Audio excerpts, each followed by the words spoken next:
Oke, jadi sekarang kita akan masuk ke materi feature extraction and selection. Ini dua bagian yang berkaitan tapi beda ya. Jadi ada bagian ekstraksinya, kemudian selection-nya. Nah, pertama saya akan mulai dengan motivasi. Jadi pertama, coba perhatikan gambar berikut ini yang ada di layar. Ini benda apa sih? Ada yang bisa, dari mana Anda bisa tahu bahwa ini kucing? Apa sih yang tadi dilihat? Bagian mana yang dilihat? Hidungnya kah? Mungkin bentuk badannya kah? Oh, dia berbulu kah? Atau garis-garisnya kah? Atau mungkin kombinasi dari ciri-ciri khusus yang tadi Anda lihat sehingga Anda tahu itu kucing. Nah, Anda sih sebagai orang-orang manusia mengumpulkan ciri-ciri tersebut secara natural lalu diproses di dalam kepala. Oh, ada bulu, oh bentuknya seperti ini, oh warnanya seperti ini. Walaupun kita nggak punya warna deh ya di gambar ini. Oh, bentuk mulutnya seperti ini, bentuk mata seperti ini, oh maka dia kucing. Nah, kalau Anda manusia nih ngelihat si hidung kucing misalkan, mungkin ini salah satu yang dilihat oleh Anda. Oh, hidungnya kayak gitu tuh kalau kucing. Tetapi kalau saya hanya punya informasi gambar saja, bagian hidung tuh sebetulnya kayak gini doang ya. Ingat ya, cuman suatu array 2 dimensi. Bentuknya kayak gitu. Dan untuk manusia yang dilihat adalah seluruh gambar in context, yang sebelah kiri, based on prior knowledge yang kita punya. Knowledge base yang kita punya, saya bisa bilang dia kucing. Sedangkan si komputer tanpa mengetahui apa-apa, tanpa knowledge base yang kita berikan, yang dia lihat tuh cuma angka-angka seperti di sebelah kanan ini. Dia adalah suatu array 2 dimensi. Saya nggak tahu itu kucing, saya nggak tahu itu hidung, saya nggak tahu itu apa. Jadi, untuk bisa membuat si komputer bisa mengerti itu benda apa sih yang sedang dilihat, ada apa sih yang ada dalam gambar tersebut, kita harus merepresentasikan kucing atau gambar lainnya sedemikian hingga komputer juga bisa tahu, oh ini ciri-cirinya tuh seperti ini. Oh, kalau ada ciri-ciri A, ciri-ciri B, ciri-ciri C, oh berarti dia kucing. Dan ini haruslah agak unik untuk setiap benda atau setiap gambar yang kita berikan kepada komputer. Jadi jangan sampai yang dijadikan ciri adalah bulu. Lantas dikasih gambar anjing, dia bilang kucing juga karena kurang unik nih kalau cuma sekedar bulu saja. Kita harus mencari kombinasi dari ciri-ciri yang paling unik terhadap objek atau benda tersebut dalam gambar sehingga komputer pun bisa mengerti apa yang kita mengerti. Dan inilah manfaatnya memiliki fitur. Nah, fitur itu tujuannya untuk merepresentasikan dan mendeskripsikan citra. Hati-hati, ini dua konsep yang berbeda ya. Representasi dan deskripsi. Jadi contohnya nih, misalnya area seperti yang di kanan bawah ini, misalkan saya ingin merepresentasikan dan mendeskripsikan objek di dalam gambar di sebelah kanan ini. Nah, saya bisa saja merepresentasikan area dengan menggunakan boundary atau batas ini. Nah, representasinya apa? Representasinya adalah batasnya, edge-nya. Kita semua udah tahu cara mencari edge ya. Tetapi untuk mendeskripsikan gambar tadi, harus saya berikan suatu nilai kuantitatif terhadap batasan itu. Mungkin panjangnya, mungkin jari-jarinya, mungkin jumlah concavities itu konkav ya, apa sih bentuk yang seperti ini tuh konkav. Mohon maaf. Jadi kita punya dua hal. Representasi apa yang digunakan sebagai perwakilan dan deskripsi adalah bagaimana kita melabeli atau memberi nilai atau angka terhadap representasi tersebut.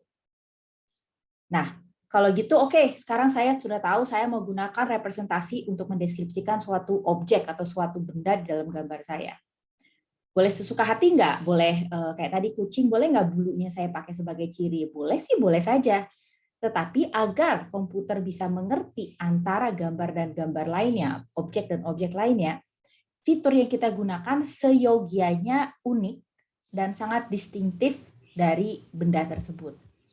Kedua, secara idealnya, fitur-fitur itu juga sebaiknya tidak sensitif kalau gambarnya saya putar-putar, bendanya saya ubah ukurannya, saya translasikan, saya rotasikan, dan semua itu. Contohnya gambar kelinci yang di sini, yang satu ngadep ke samping, satu ngadep ke saya, seyogianya fitur yang saya pakai sebagai representasi bukan sesuatu yang berubah. Jadi misalnya ukuran hidung gitu, janganlah dipakai di sini karena kalau di kiri mungkin hidungnya kelihatan, tapi yang di kanan karena dia ngadep ke samping hidungnya tuh nggak kelihatan. Nah, jadi task inilah yang dinamakan feature extraction. Kita ingin mengeluarkan atau mengekstraksikan atribut-atribut, ciri-ciri, fitur-fitur dari gambar data yang kita punya yang raw, yaitu 2D array tadi, angka-angka dalam array tadi, untuk meminimize within class pattern. Jadi pola-pola dalam satu kelas itu semirip mungkin, dan pola-pola yang beda kelas itu sebeda mungkin. Nah, banyak sekali jenis fitur yang ada yang bisa kita gunakan secara umum, secara kasar berdasarkan buku Gonzalez and Woods yang kita pakai sebagai acuan kita. Fitur dapat dibagi menjadi 3 jenis fitur. Yang pertama statistical. Nah, ini menggunakan statistik dari nilai-nilai pixel. Kemudian bisa juga kita ambil global features, itu kita menggunakan seluruh gambar sebagai input dan kita dapatkan suatu nilai atau suatu vektor pewakil, atau geometrik berdasarkan bentuk-bentuk yang ada di dalam gambar. Sebelum saya lanjutkan, saya akan disclaimer bahwa fitur yang diceritakan hari ini itu non-exhaustive. Saya persingkat untuk kelas sinkronus ini di video-video yang ada di Scale, itu ada list yang lebih panjang lagi, dan bahkan yang diceritakan di dalam video di Scale itu juga masih non-exhaustive ya. Masih banyak banget lainnya yang belum dibahas di dalam video tersebut. Dan seperti yang saya tulis di sini, untuk aplikasi Anda sendiri, task Anda sendiri nanti, apa yang mau dikerjakan, ya Anda harus mempelajari mana yang paling pas untuk task Anda. Atau bahkan mungkin Anda perlu mendefinisikan fitur sendiri. Anda bisa buat rule, bisa membuat kombinasi yang khusus untuk diri Anda sendiri. Jadi sebagai pengantar, kita akan bahas sedikit mengenai statistical features. Oke, ingat statistik, ingat apa aja sih informasi yang bisa kita dapatkan dari statistik single pixel atau window. Yang pertama, mungkin Anda ingat kita pernah mempelajari image histogram. Image histogram itu jelas ya, statistical, dia akan memetakan frekuensi kemunculan nilai-nilai pixel. Kayak gini ya. Saya tahu bahwa ternyata yang nilainya 0 itu tidak ada dan seterusnya. Untuk yang nilai pixel 75 lah ya, kurang lebih ya di sini ya. Itu ada berapa dan seterusnya. Nah, ini adalah basic frequency distribution. Dan ini adalah histogram yang dapat digunakan sebagai representasi gambar tengah ini. Variasinya banyak, nggak hanya gray level, kalau ini kan kayaknya distribusi gray level ini ya, tetapi banyak sekali histogram yang dapat kita gunakan. Kita bisa menggunakan histogram of gradients, histogram of textures, dan ini tergantung dengan apa yang sedang Anda perlu ekstraksikan dari gambar yang Anda pakai. Mungkin Anda mikir, masa histogram aja bisa sih Bu memberikan informasi tentang gambar? Nah, bisa ya, banyak hal yang sebetulnya bisa kita tangkap dari histogram. Kalau saya nggak salah, ini juga udah sempat dibahas di pertama, di slide spatial processing, bahwa bentuk histogram saja paling enggak udah bisa memetakan mana kontras dan mana brightness. Sehingga histogram itu sebetulnya sudah bisa melakukan klasifikasi singkat, klasifikasi simple. Contohnya, jika saya ingin klasifikasi gambar siang dan gambar malam, mungkin histogram saja cukup untuk membedakan mana yang foto yang diambil malam dan foto yang diambil di siang hari. Selain itu ada juga edge detection. Nah, kita juga selain melihat raw distribution of grayscale values, kita juga bisa melakukan edge detection terlebih dahulu. Nah, ini sudah kita bahas di materi minggu lalu dan juga di awal, bahwa edge detection yang didapatkan, gambar edge yang didapatkan, garis-garisnya itu bisa didapatkan, lokasi dan jumlahnya juga bisa dijadikan fitur. Jadi sesimpel, yang paling simpel nih, option paling simpel yang bisa dilakukan adalah saya lakukan edge detection, saya dapat gambar kayak gini, misalnya yang ini ya, misalkan, lalu saya hitung ada berapa piksel yang warnanya putih, begitu. Dan kalau begitu nantinya ketika ada gambar lain lagi, lalu saya edge detection lagi, harusnya yang sejenis jumlah garisnya sama kan, sehingga jumlah piksel putihnya juga sama. Dan itu sederhana ya, itu yang paling sederhana. Dan kita dapat mengambil angka atau deskripsi. Jangan lupa ini representasinya H, tetapi deskripsinya perlu kita berikan nilai kuantitatif yang kita inginkan tergantung dengan apa yang kita perlu lakukan di tes kita. Oke, masih banyak ya fitur lainnya, tetapi tidak dibahas di kelas ini. Silakan dicek sendiri di Scale dan juga dicari sendiri di buku atau di sumber lainnya.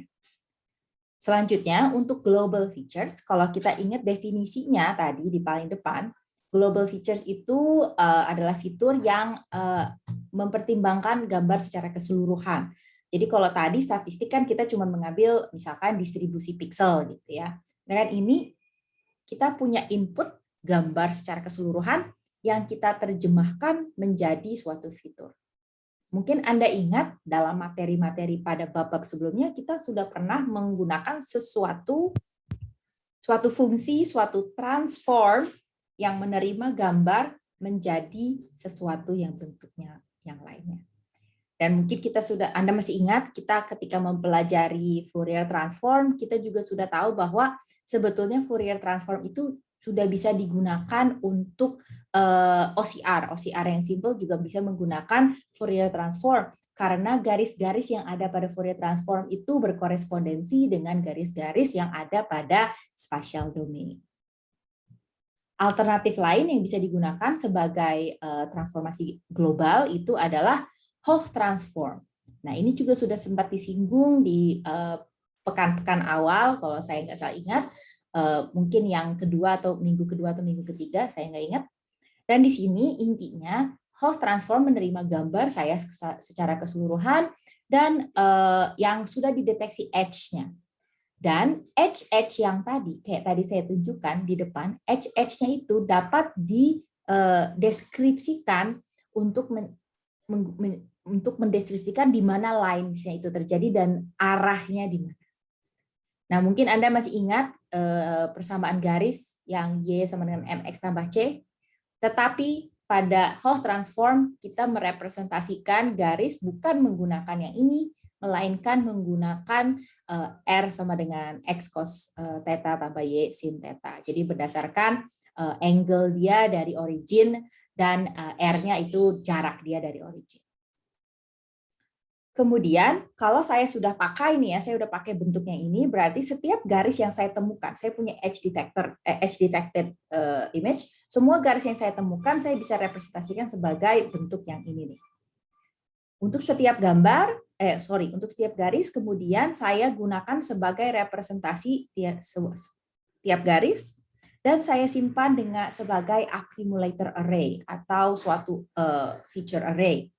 Di situ saya bisa simpan, jadi untuk setiap angle, misalnya angle yang 0, itu ada berapa sih R-nya, ada garis mana aja sih, untuk angle yang ini ada garis juga enggak, gitu dan seterusnya. Di sini saya bisa, jadi ini yang akhirnya table ini saya, accumulator array saya itu bisa menjadi deskriptor tentang semua garis yang ada pada gambar saya. Nah, Anda perlu perhatikan di sini ada banyak variabel. Saya harus pakai berapa sel nih untuk akumulator array saya. Mungkin ini setiap 30 derajat, ya dia akan lebih cepat dikomputasi, tetapi tentu saja akurasinya mungkin compromise. Kalau saya mau every single angle di angle 0, angle 1, angle 2 mungkin itu bisa juga dilakukan. Tentunya akurasi saya mungkin naik, tetapi tentu saja komputasi saya juga akan naik dan juga mungkin array saya ini akan jadi sparse karena banyak yang 0 gitu ya kalau saya kebanyakan menggunakan angle. Jadi disitulah yang perlu Anda perhatikan ketika Anda membuat accumulator array. Oke, jadi kita untuk yang global kita punya 2 ya, contoh yang di cover. Lalu yang terakhir kita memiliki fitur geometrik yang akan dibahas ya. Nah, fitur geometrik ini sesuai namanya dan sesuai simbol yang saya gunakan untuk merepresentasinya, ya ini bergantung pada bentuk-bentuk geometri atau bentuk-bentuk shapes, bentuk-bentuk yang ada pada gambar saya. Ada bentuk bulat enggak, ada gambar bentuk orang tidak, dan seterusnya. Nah, Anda mungkin ingat salah satu hal yang kita sempat pelajari sebelumnya yaitu image morphology, dan itu sebetulnya itulah yang dia lakukan. Ingat ya, ketika kita lakukan image morphology, kita pakai STREL ya, ingat benda itu ya, si structural element. Structural element saya bentuknya bisa beda-beda ya, bisa berbentuk geometris yang berbeda-beda, bisa yang seperti ini, bisa juga yang kotak, bisa yang line, dan bisa juga yang diamond seperti ini. Dan Anda sendiri sudah mencoba di lab pada pekan tersebut bahwa bentuk-bentuk yang STREL yang berbeda akan menghasilkan probing yang berbeda pula. Nah, ini sebetulnya yang saya lakukan itu adalah probing for geometric shapes. Saya mau cari mana sih, ada nggak sih bentuk yang lingkaran seperti panjang seperti ini. Saya mencari ini secara geometris. Bentuk geometris ini ada nggak pada gambar saya? Dan semua operasi-operasi yang kita sudah pelajari pada pekan image morphology itu bisa digunakan untuk mencari benda yang sama. Oke, kalau Anda memikirkan itu untuk image morphology, saya di image morphology berusaha mencari bentuk yang sangat sederhana. Saya mau cari garis-garis aja. Saya mau cari kotak-kotak kecil aja. Saya mau cari diamond-diamond aja. Bagaimana kalau bentuk yang saya cari di dalam gambar, saya ingin mencari bentuk yang jauh lebih kompleks. Enggak cuma sekedar garis atau enggak. Atau titik, maaf. Bisa saja saya gunakan template matching. Nah, di sini ini adalah metode yang menggunakan suatu template, jadi kayak STREL-nya lah ya. Tetapi template-nya jauh lebih kompleks, tidak sekedar bentuk garis atau bentuk bulat dan seterusnya, akan tetapi kita menggunakan template the actual gambar, the actual benda yang sedang kita cari. Contohnya di dalam gambar yang ini saya punya template si balon udara, kemudian kita melakukan konvolusi, saya sliding gitu ya pakai window, seluruh gambar saya bawa si template ini, saya bawa sini, saya cari di mana sih tempatnya, harusnya dia match di sini nih, dia match di sini, oh bendanya ketemu, maka saya bisa menggunakan bentuk template ini sebagai fitur. Nah sayangnya template matching itu ya minusnya jelas ya, kayaknya obvious, bahwa kalau saya pakai gambar ini ya saya cuma akan ketemu balon udara yang kayak gini. Saya nggak akan bisa menemukan kalau ada balon udara yang bentuknya beda, warnanya beda, atau lebih besar atau lebih kecil. Nah, tetapi bukan berarti template matching tidak bermanfaat. Karena jika task, lagi-lagi tergantung task apa yang sedang Anda lakukan, jika task Anda toh memang mencari sesuatu yang udah fix, ini jauh lebih mudah dan jauh lebih akurat dibandingkan kalau Anda mau pakai fitur-fitur yang mungkin sedikit ambiguous. Tapi kalau misalnya Anda udah jelas mau cari benda yang itu, ngapain juga Anda susah-susah mentranslate menjadi fitur lain. Pakai aja template-nya. Tentu saja pro dan cons ya, ada biaya komputasi mungkin yang lebih besar dan seterusnya. Semuanya balik lagi ke konteks dan task apa yang sedang dikerjakan. Mungkin Anda bertanya, kalau saya punya template kayak gini nih, saya punya template yang ini nih, jangan pakai warna hijau ya, nggak kelihatan ya. Jadi misalnya saya punya template yang ini. Oke. Kemudian seperti penjelasan pada slide ini, kan katanya saya disuruh slide the template image over the image. Nah, ini misalnya saya taruh ini, lalu saya lakukan konvolusi ya. Lalu saya bandingkan ini sama itu, template dengan area ini sama nggak? Kan gitu ya. Nah, ini gimana caranya saya bisa mengukur similaritas itu? Nah, kalau misalkan saya punya dua image, saya punya patch yang seperti ini, yang warna oranye di gambar saya. Ini kan pixel sama pixel ada matchingnya nih ya, pixel yang sama-sama berkorespondensi. Saya bisa mengukur menggunakan banyak sekali similarity measures. Saya bisa pakai sekedar Euclidean, saya bisa pakai color difference, saya bisa pakai correlation coefficient, dan lain sebagainya. Untuk bisa saya katakan, oh ya, benda ini ketemu, benda tadi balon udara ketemu, tentu saja tergantung pada aplikasi lagi, saya perlu akurat apa, saya bisa gunakan similarity measures yang beda lagi. Oke, sampai sekarang kita sudah bahas beberapa contoh, tolong diingat tidak exhaustive ya, a list is non-exhaustive list, masih banyak banget fitur di luar sana. Secara umum berdasarkan buku Gonzalez dan Woods, kita punya 3 kategori, yaitu statistical features, global features, dan juga geometric features. Mungkin Anda berpikir, sampai saat ini yang 3 itu berdasarkan semua materi image processing yang pernah kita terima di pekan-pekan sebelumnya. Ini pekan berapa sih? Pekan 11 ya, berarti antara pekan 1 sampai pekan 10 ternyata yang sudah pernah disampaikan itu bisa di-reuse dan bisa digunakan sebagai fitur. Tetapi dari tadi kita perhatikan bahwa masing-masing fitur yang diceritakan masih memiliki kekurangan. Nah, terutama tentang ambiguitas itu, bahwa saya maunya seunik mungkin dong fitur yang saya pakai untuk objek yang saya sedang mau kenali. Nah, tentu saja lepas dari yang simple-simple yang kita sudah lihat di sini, yang 3 jenis tadi, ada kok fitur yang lebih bagus lagi, yang lebih canggih ya these days. Beberapa di antaranya ada Shift dan Surf. Ini adalah mungkin kalau Anda sudah tertarik mengetahui lebih lanjut, Anda bisa extra reading pada sendiri secara mandiri tentang Shift Scale Invariant Feature Transform dan juga Surf Speeded Up Robust Features dan masih banyak lainnya. Saya tidak akan bahas lebih lanjut terlebih dahulu karena ini akan di-cover di topik Object Detection. Kita akan bahas lebih lanjut mengenai fitur dan juga kriteria fitur yang baik.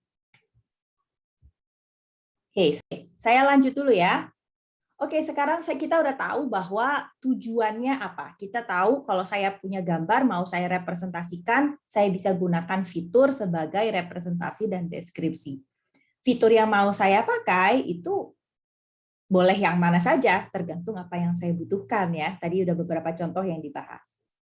Nah, kalau gitu, supaya spesifik nih ya, supaya benar-benar spesifik untuk membedakan antara kucing dan anjing misalkan, kalau gitu mendingan saya pakai fitur yang banyak aja gimana? Saya pakai yang makin banyak fitur, makin banyak itu lebih baik kali ya. Jadi saya bisa tambahkan, jadi saya bisa gunakan misalkan kayak tadi apa aja, hook transform, saya tambah dengan edge detection, lalu saya tambahkan dengan histogram. Kira-kira bagus nggak ya kalau saya gabungkan mereka semua? Pokoknya saya bikin fitur array yang panjang banget, semua fitur saya tambah-tambahkan. Saya konket gitu. Secara simple, mungkin terbayang ini ide yang bagus. Saya pakai aja semua informasi yang ada. Akan tetapi kenyataannya, jika kita ingat sesuatu yang dinamakan Hughes phenomenon, cost-nya jadi mahal katanya. Iya, cost-nya juga jadi mahal ketika komputasi. Tetapi selain itu, saya bisa argue kalau komputasinya mahal tetapi sangat akurat, worth it dong ya dalam konteks tertentu, dalam tes tertentu. Tetapi ternyata enggak juga tuh, ada yang dinamakan curse of dimensionality. Jadi makin naikin dimensi, makin banyak fitur yang saya tempelkan, tidak menjamin akurasi yang semakin tinggi. Bisa dilihat ya bentuk-bentuk yang ada nih, kompleksitasnya sih jelas ya, tetapi ternyata mean recognition akurasinya enggak ini ya, enggak naik terus. Ternyata ada yang dinamakan peak phenomenon, di mana jumlah dimensi yang dipakai, jumlah fitur yang dipakai itu memang iya akan meningkatkan akurasi, tetapi hanya pada batas tertentu. Ya pokoknya kalau udah sampai sini udah nggak bakalan bisa turun lagi sebetulnya.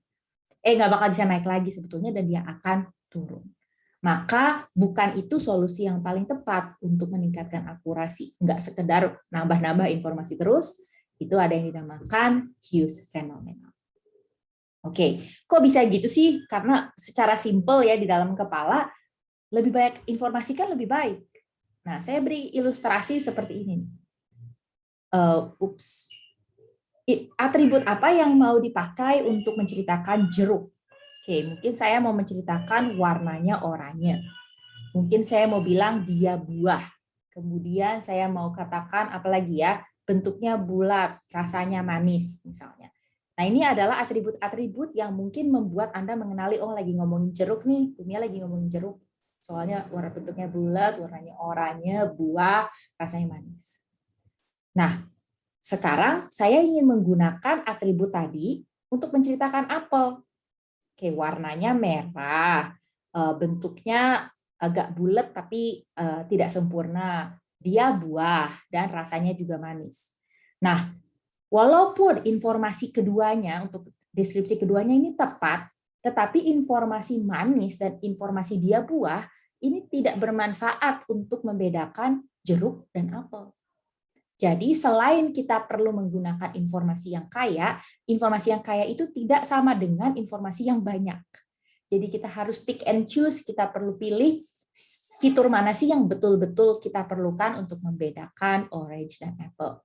Dan semuanya tergantung tergantung konteks dan tes. Karena seandainya tadi jeruk mau saya bedakan dari daging, ya mungkin informasi dia buah itu penting. Tapi kalau saya mau membedakan dia dari buah lain, ya tentu saja atribut tersebut jadi tidak signifikan. Dan untuk membantu itu, untuk melakukan pemilihan dan pruning ya, untuk perbaikan fitur itu, ada yang dinamakan feature selection and dimensionality reduction. Ada dua ya, satu feature selection dan yang kedua dimensionality reduction. Mohon diingat, kedua hal ini adalah hal yang berbeda ya. Bedanya apa sih? Misalkan saya punya suatu vektor fitur ya, fitur saya 12 dimensi. Saya nggak tahu nih isinya apa, misalnya ini hidung kucing, ini bulu, dan seterusnya. Bayangkan seperti itu ya, saya punya 12 dimensi. Ketika saya lakukan feature selection, artinya saya memilih nih, saya pilih dari yang ada, dari 12 yang ada, saya pilih yang itu, lalu saya jadikan fitur yang 6 dimensi saja. Saya memilih dari yang sudah ada tadi, saya pilih aja yang lain saya buang. Sedangkan untuk dimensionality reduction, saya bukan memilih yang sudah ada, tetapi saya mentransformasikan yang tadinya 12 masuk ke dalam suatu fungsi, masuk ke dalam suatu transformasi, sehingga dia menjadi suatu fitur vektor baru yang panjangnya 6 dimensi. Hasil akhirnya sama-sama fitur yang lebih pendek, tetapi cara mendapatkan 6 buah fitur tadi beda sama sekali. Dan di sini adalah definisinya antara keduanya, begitu ya. Jadi yang pertama kita pilih dari yang udah ada, dimensional reduction itu melakukan transformasi. Nyambung nih ke komentar tadi di chat, dari mana nih? Dari siapa? Dari Andre, katanya, tadi komputasi mahal ya. Ya, betul. Maka kita perlu yang dinamakan feature selection dan dimensionality reduction karena komputasinya bisa lebih cepat. Jelas. Kemudian modelnya juga kita kurangin kompleksitasnya dan kita juga dapat yang lebih baik lah hasilnya. Kemudian dia juga akan mengurangi overfitting, obviously. Nah, overfitting itu apa? Ini dia, kita udah sangat nyambung-nyambung ya dengan machine learning, jadi beroverlap. Overfitting itu terjadi ketika saya mau mengenali antara benda A dan benda B, saya terlalu presisi, saya terlalu fittingnya over, kebanyakan saya fit sehingga noise-nya pun ketangkep. Nah, kayak gini nih, yang hijau, instead of yang hitam, saya malah fitting ke yang hijau. Jadi yang terjadi adalah noise-nya ketangkep dan terlalu spesifik ke dataset yang saya mau. Saya tidak membuat model yang robust dan general kepada data-data lain. Ini sering banget terjadi ketika kita sedang lakukan klasifikasi, misalnya saya lagi mau klasifikasi antara yang tadi, misalnya apel dan jeruk gitu ya. Lalu saya pelajari dengan sangat detail sehingga overfitting, ntar tiba-tiba ketika mau saya kenali antara misalnya anggur dan pear gitu misalnya, itu jadi udah nggak bisa, dia pokoknya give up lah dia kalau untuk data yang sama sekali belum pernah dia lihat. Dan ini dinamakan oleh overfitting. Oke, jadi untuk menghindari problem-problem seperti ini, kita dapat lakukan yang tadi ya, dua hal, feature selection dan dimensionality reduction. Nah, untuk algoritma lengkapnya, nanti mohon dilihat di video di Scale. Jadi ada algoritma step by step-nya banyak di Scale ya. Jadi untuk feature selection, itu kita memilih atribut, memilih dimensi, memilih variabel yang mau kita gunakan untuk representasi dan deskripsi. Beberapa metode itu ada manual selection, sesuai namanya, ya saya tadinya punya 12, saya mau pakai 6 aja secara manual saya pilih, itu bisa saya lakukan. Lalu saya akan bahas selanjutnya SFS, SBS, dan SFFS akan dibahas di slide selanjutnya. Dan untuk extra reading, Anda juga bisa mempelajari genetic algorithm. Tidak akan di-cover di dalam kelas ini, tetapi Anda bisa cari sendiri. Jadi untuk SFS, SBS, dan SFFS kurang lebih seperti ini. Kalau sequential forward selection itu bottom up. namanya juga forward ya. Jadi dia dari bawah ke atas. Saya mulai dari empty set, tidak pakai fitur, lalu saya nambah-nambahin fitur sampai optimal. Jadi kayak saya nambahin bentuk hidung kucing, saya tambahin bulu, saya tambahin fitur-fitur untuk deskripsi kucing. Oh, akurasi saya sudah optimal. Sip, beres ya. Alternatif lain adalah lawannya, sequential backward selection. Justru dia top down ya. Jadi justru saya mulai dengan semua possible features dari kucing. Dari bulunya lah, dari hidungnya lah, dari jumlah kakinya lah, dari makanannya lah. Saya punya banyak, lalu saya coba buang satu-satu. Saya buang yang ini, saya buang-buang, sampai akurasi saya sudah optimal. Tentu saja kelihatan ya minusnya di situ, begitu saya udah menambahkan fitur, saya nggak bisa ngurangin lagi, itu kalau SFS. Dan untuk SBS, begitu fitur sudah saya putuskan, saya nggak mau pakai, saya buang, saya nggak bisa nambahin. Karena kadang-kadang mungkin saja ya, ini nggak optimal, saya buang, terus tiba-tiba saya tinggal 3 fitur, yang tadi fitur ke 100 saya masukin, mungkin itu bisa menambah, bisa mengoptimalkan akurasi. Jadi nggak berderet gitu loh maksud saya. Nah, jadi untuk menghandle kedua hal tersebut, kedua ke drawback tadi, kita juga punya yang dinamakan sequential forward closing selection. Intinya tambahkan, kurangi, sehingga kita dapatkan akurasi yang optimal. Untuk algoritma lengkapnya sudah ada di slide dan juga video di Scale.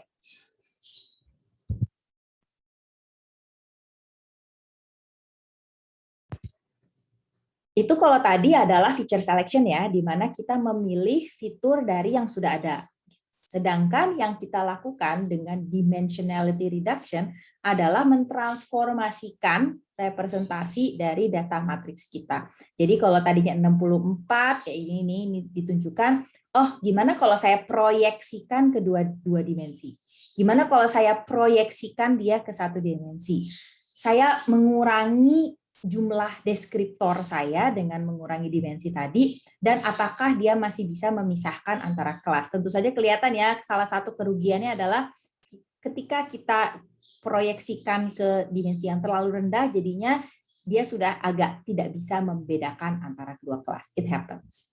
Tetapi ada trik-triknya tentu saja, dan ini ada beberapa yang well known ya, mungkin PCA, saya rasa mungkin Anda sudah pernah dengar ya, Principal Component Analysis, bisa dibaca lebih lanjut di slide dan juga di Scale. Di situ ada animasinya dan juga ada algoritmanya.